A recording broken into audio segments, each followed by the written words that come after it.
What's up, guys? So it's still Saturday. I've had a shower and changed out of my running gear from doing the park run this morning, but I'm filming this now, even though I'm uploading tomorrow, just so that everything's still fresh in my mind in relation to my film review for Birds of Prey. I've got what I would normally use for my bad film review sitting in front of me. I'm going to use the same 10 levels of scripting, casting, the acting and direction, the cinematography and the editing, the set design, the soundtrack, the visual effects, the costuming and makeup, its accuracy or originality as a piece, since this one's based on the character of Harley Quinn and not necessarily any particular storyline in the comics. It's going to sort of toe the line between the two, and then its marketing as well. But before I get into that, if you click the link in the description down below and donate to My Febfast, that would be greatly appreciated. By doing so, you will be helping young people experiencing serious disadvantage to be able to access the resources and support that they need to be able to live healthy and fulfilling lives.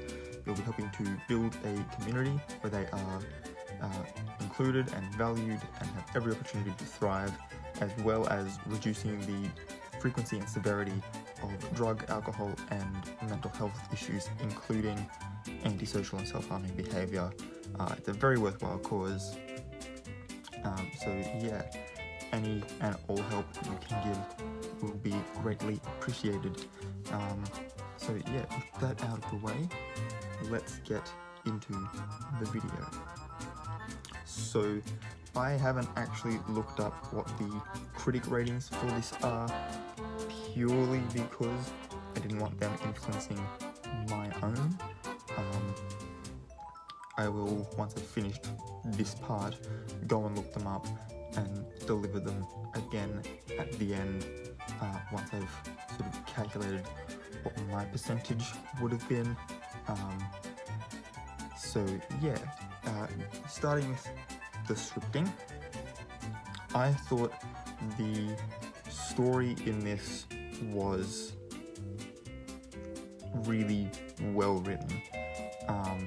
I liked that even though it was supposed to be like a team up sort of thing with a bunch of characters coming together to fight one villain, but they were still able to sort of keep Harley Quinn as the main character with one motivation. It goes well within her character from the comics and whatnot,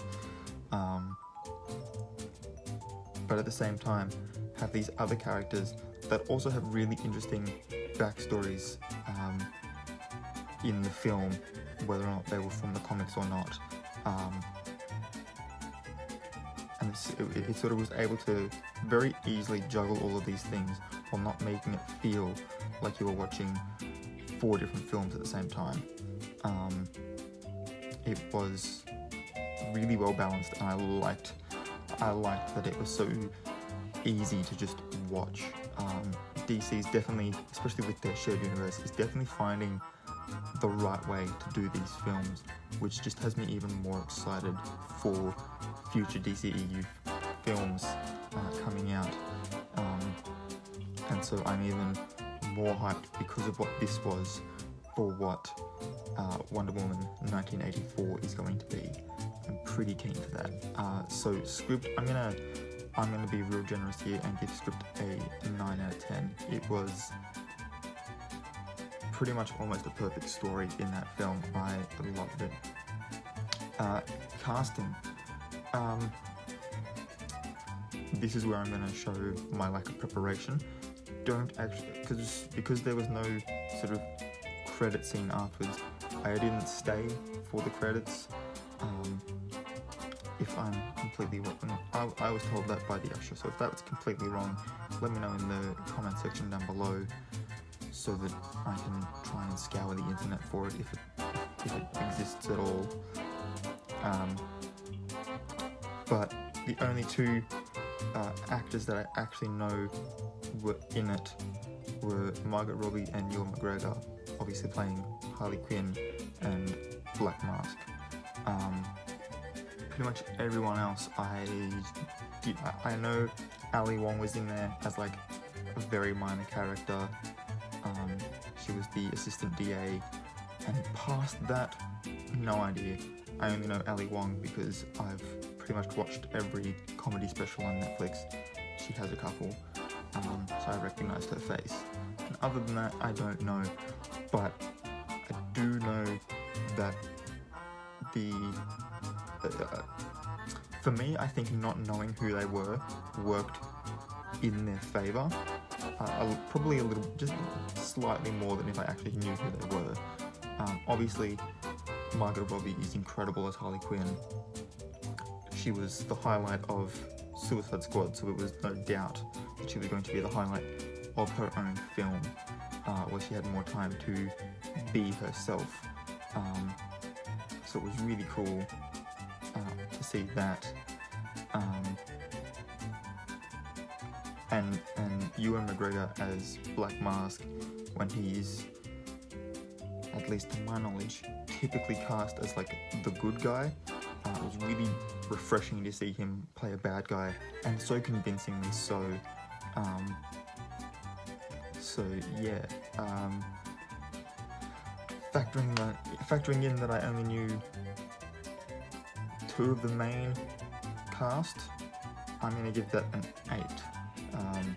Had I known what some of the others were from, and therefore knowing what other roles that they'd done, that may have gone up. But yeah, going into the acting and directing, this does also include the actual dialogue spoken, because sometimes an actor will just improvise a line and that ends up being what was put in, so dialogue has to sort of, to an extent, be separated from the script. So as far as the acting and the directing is concerned, again, Margot Robbie is incredible as Harley Quinn. So if we're basing it on just her alone, perfect film. But we do have to include everyone else in it.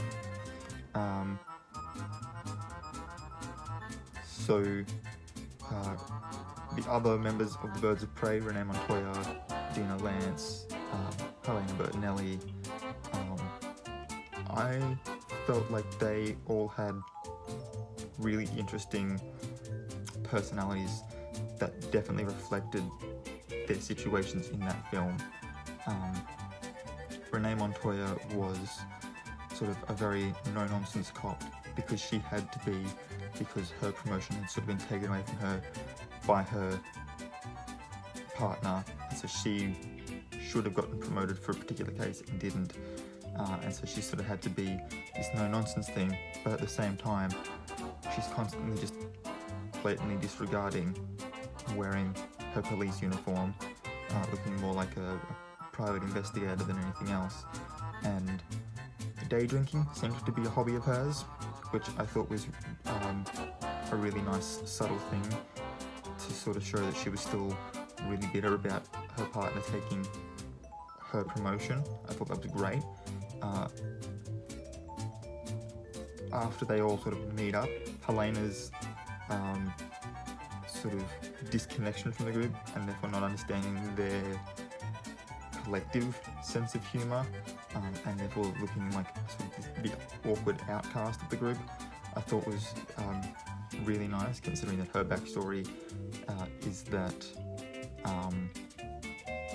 she, like her family was murdered and stuff, and then she'd sort of been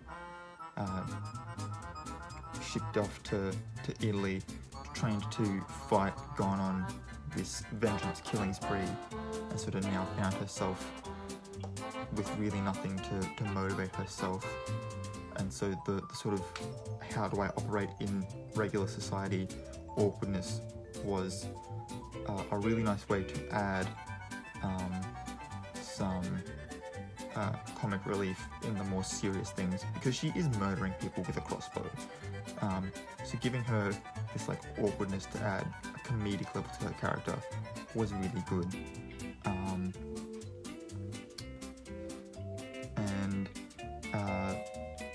Black Canary, I thought that she was great.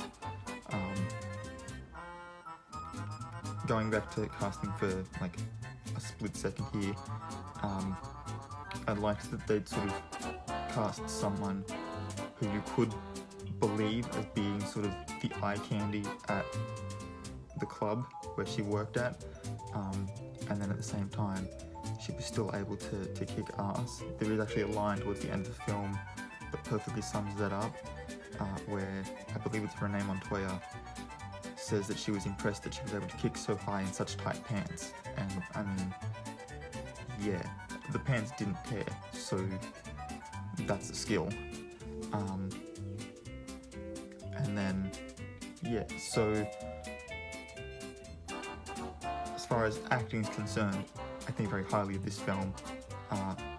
Directing wise, I did like that, because see, I went into this film thinking that it was going to sort of be maybe sort of a touch up from where Suicide Squad was in regards to violence, but no, it had taken the elevator up a couple floors.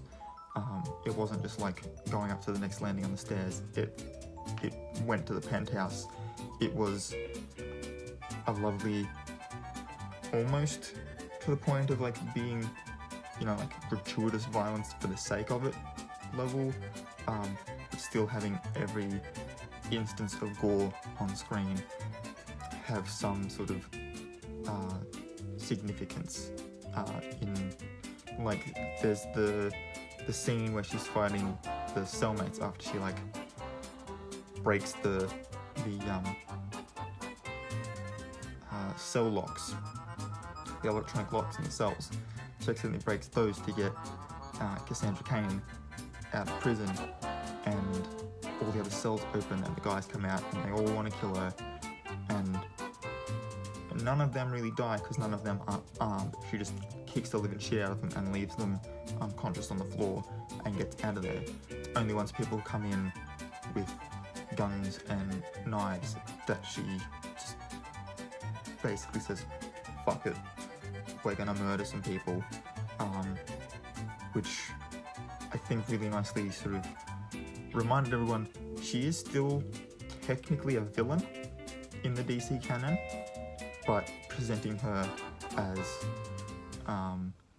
this anti-hero, which I also think goes with sort of the backstory that she has of breaking up with the Joker. Joker is obviously a very notorious villain, and breaking it from him and wanting to go your own way, yeah, you can still be violent as all hell because you are still unhinged, but in your own unhinged way, being the good guy sort of sends a big finger to the Joker, which I thought was really nice. So for acting and directing, and I'm going to be rating this movie so highly, I thought it was great, but acting and directing, I'm going to go an 8, debating the 9 there. Cinematography and editing, there was a lot of really cool sequences in this, a lot of really nicely framed shots, and I don't even know where to begin on this particular topic. The camera work was amazing. There were so many. I mean, the easiest thing to talk about would be the editing, and how it's sort of shown as like this almost like the whole film is semi-narrated by Harley Quinn herself, and she does have a few fourth wall break moments, which I thought were really great, because there is a theory that the Joker's not actually crazy in the comics. He's just able to see through the fourth wall but not interact with them the same way Deadpool does. And so the fact that Harley Quinn has that ability in this film just sort of shows that she's maybe a little crazier than the Joker, which, if you know behind the scenes of what happened during Suicide Squad, you know is pretty hard to do because Jared Leto did some weird shit on that set. But the editing for this, she starts off like, you've got to start at the beginning with every story, and then there's like a little animation of a sperm fertilizing an egg, and then it sort of pauses. She's like, asks that was too far back, and then obviously takes you to where the main action happens. But every time a new character has to be introduced and sort of their backstory explained, it sort of stops. Looks like the film's rewinding a bit so that she can go back and tell this thing. And so it's this very sort of, you've got this story she wants to tell, but all these other things that she needs to address as she gets to that point in the storyline. To the point where, as she's going along, she mentions the Bertinelli massacre, and then further along when you actually meet Huntress, she suddenly realizes, oh, I haven't explained who this chick actually is. Goes back and re-explains her, gives her motivations why she's doing what she's doing, and yeah, it all really nicely sort of folds in this non-linear yet also oddly linear fashion, which I thought was great. And with the cinematography as well, there were some really nice shots. Like I said, probably one of my favorites is when Harley walks through the smoke. Actually, that entire sequence where she's trying to infiltrate the police station, and she just has the gas grenade and slash beanbag gun. She's going in there not using lethal force. She's still using force. It's still a gun, but she's not using lethal force. Which again, sort of, as I said, goes back to her being more of an anti-hero in this film. And yeah, I mean, I love that sequence, but the shot where she walks through, she shoots like a pink dust bomb in one direction, a blue in another direction, and then the frame has her walking between the two colours, with the colours actually corresponding to her pigtails on those sides. And I thought that was really well done, really well set up. So I'm going to give this a 9. I really did like that. The set design, the main two sets that I'm going to talk about here are the Black Mask Club and Amusement Mile, because all the other ones are sort of, I mean, Harley's apartment, you could argue, as another sort of particularly special one, but again, it's just really more of like an apartment, and it shows that she no longer has like the funding and stuff that the Joker would have by robbing all the banks that he does, and so she's got like the 1-2-seater, this really small TV, and it's otherwise just like a pretty basic apartment. So I'm going to talk about the two that had like a lot of detail, and sort of one of them is like the home base for the villain, the other is effectively the home base for the hero in this sense. But they were both really well designed. I liked the fact that in Black Mask's Club, up on the stage, there were the two hands holding like eyeballs in them,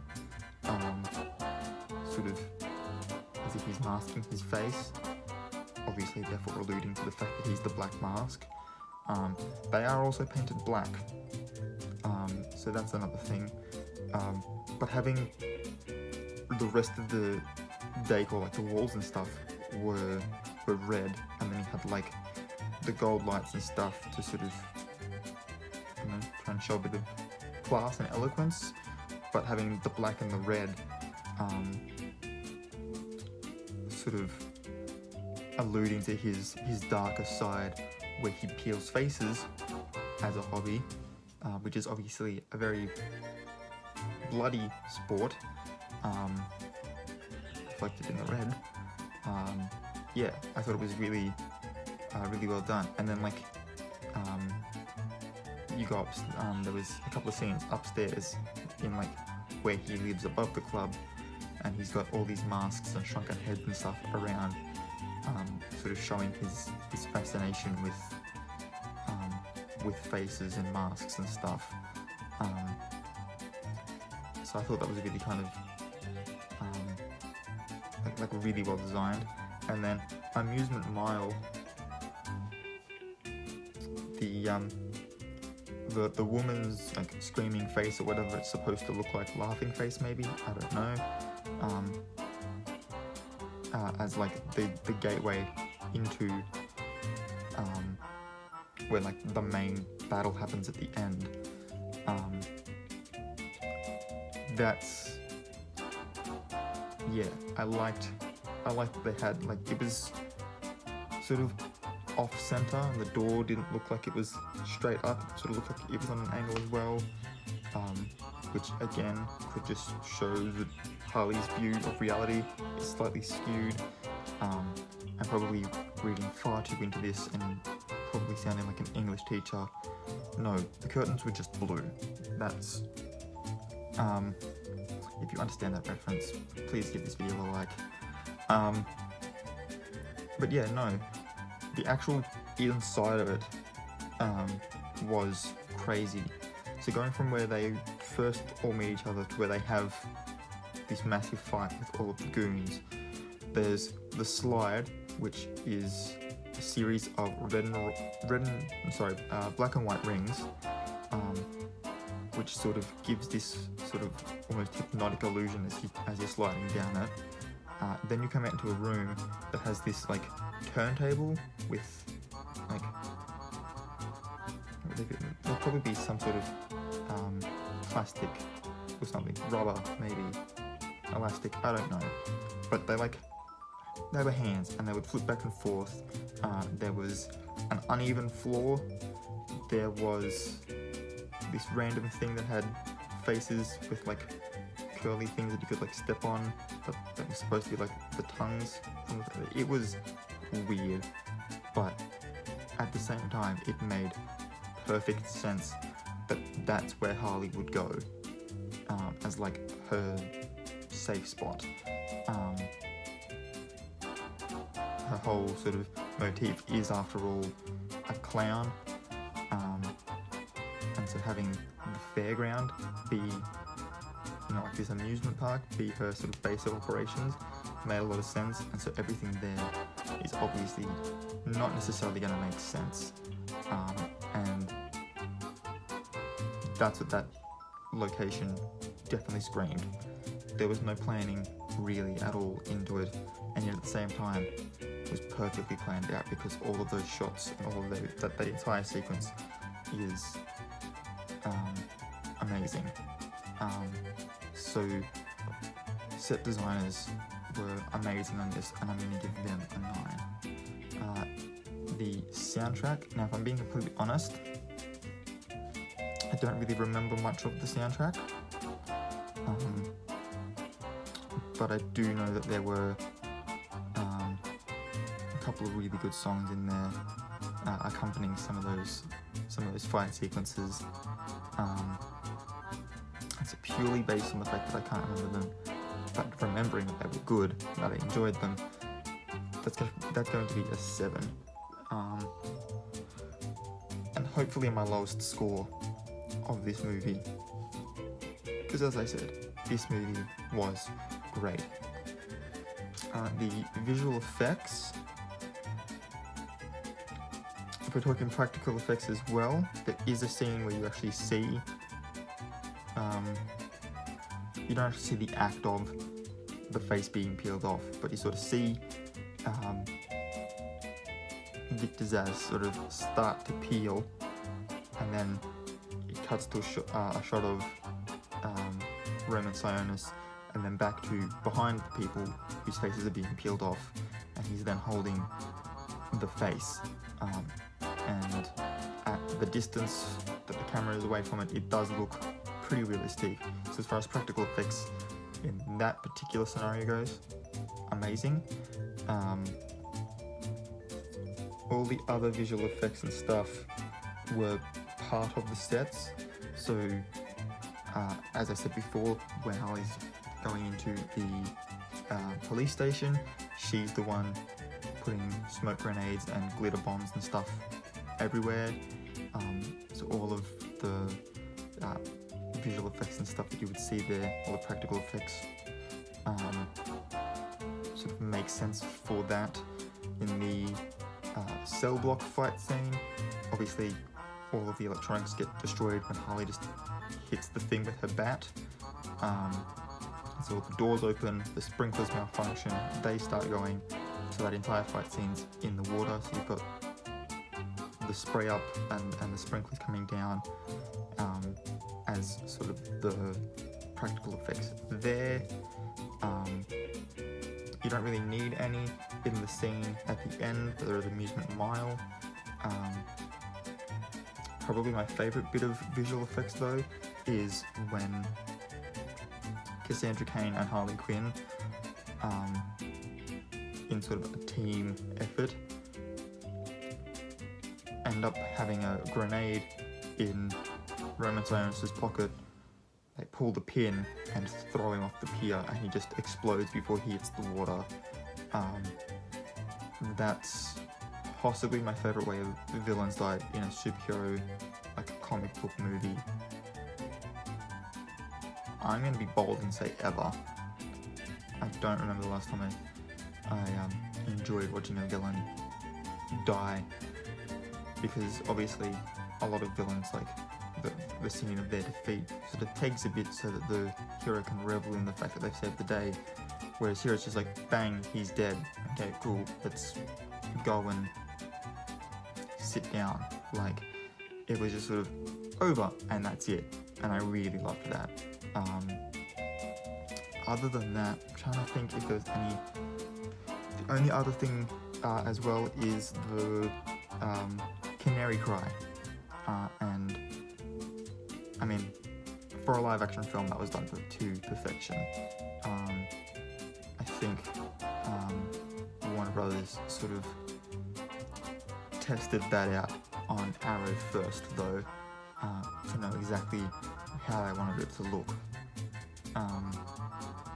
and then were able to use it in this film. So visual effects, I'm going to give an A2. I would have liked to have seen what else they could have done with it, but at the same time there really was no other need for any other special effects or anything like that.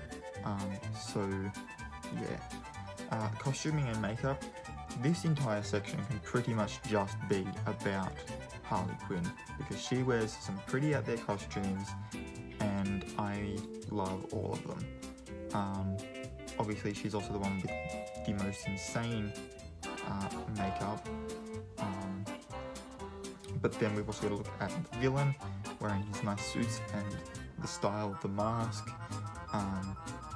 Helena's hood and stuff that she wears, and then the costumes that they end up wearing in that last fight sequence as well. And I mean, all in all the characters looked great. They certainly had themselves on this one. I'm going to give costuming and makeup an 8. As far as its accuracy and or originality, as I said, this one's going to be towing the line.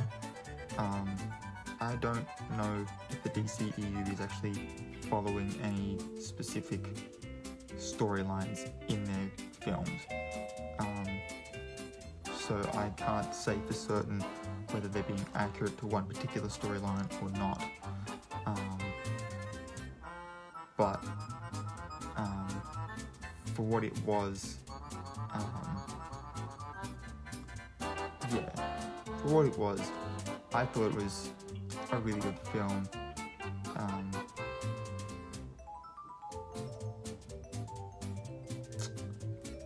Trying to decide if I give it a score based on originality instead.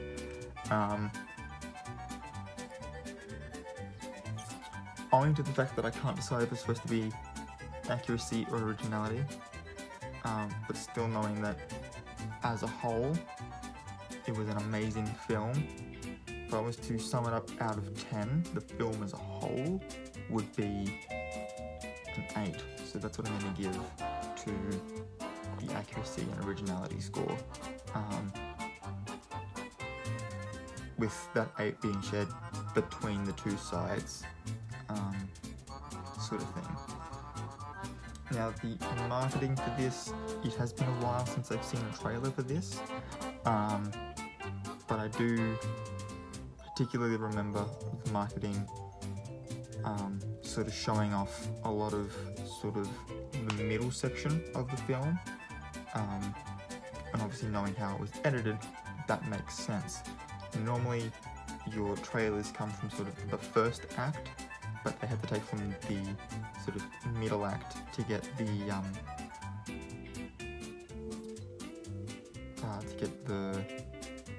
sort of shots that they needed for the trailers and stuff. And so understanding that, the marketing was great anyway, but it just makes a little bit more sense as to why those shots were later in the film. And yeah, I'm gonna, what have we got here? 1, 2, 3, 4. 1, 2, 3.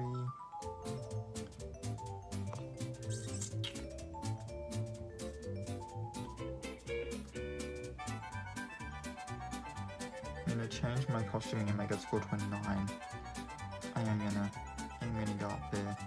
And I have also just now remembered another visual effects part that I didn't even bring up at all, which was when she blows up Ace Chemicals. It was amazing. All the different coloured explosions being from the different chemical fires, thought that was great. But I'm going to take the costuming and makeup one up to 9 and give marketing an 8.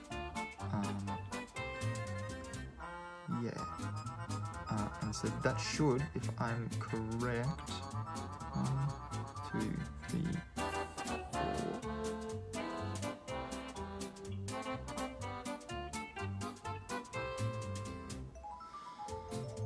So what do we got? We got 1, 2, 3, 4, that's 40. 1, 2, 3, 4, that's 36, that's 76. Yes. 83. I'm gonna have to double check that, but I may have given that an 83, which is not bad going. I'm sure there's higher reviews on it on the internet. I will just double check that, but I'm pretty sure it's 83,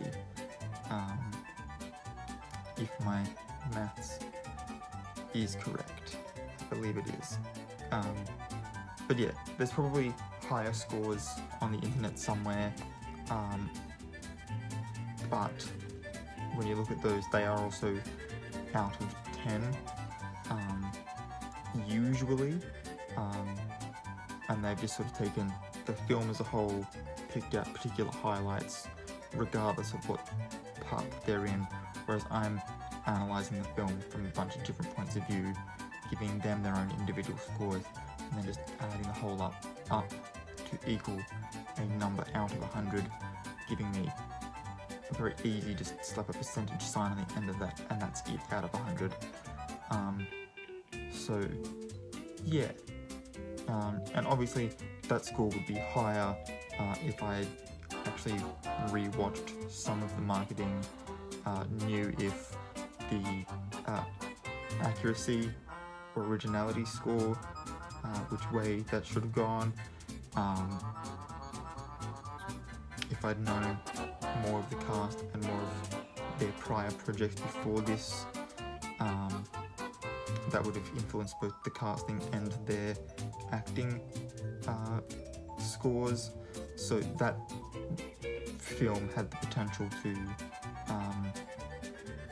shoot its score up quite considerably into sort of the low 90s, because I mean, just how much I enjoyed the film, that should be where it's sitting. It's just the fact that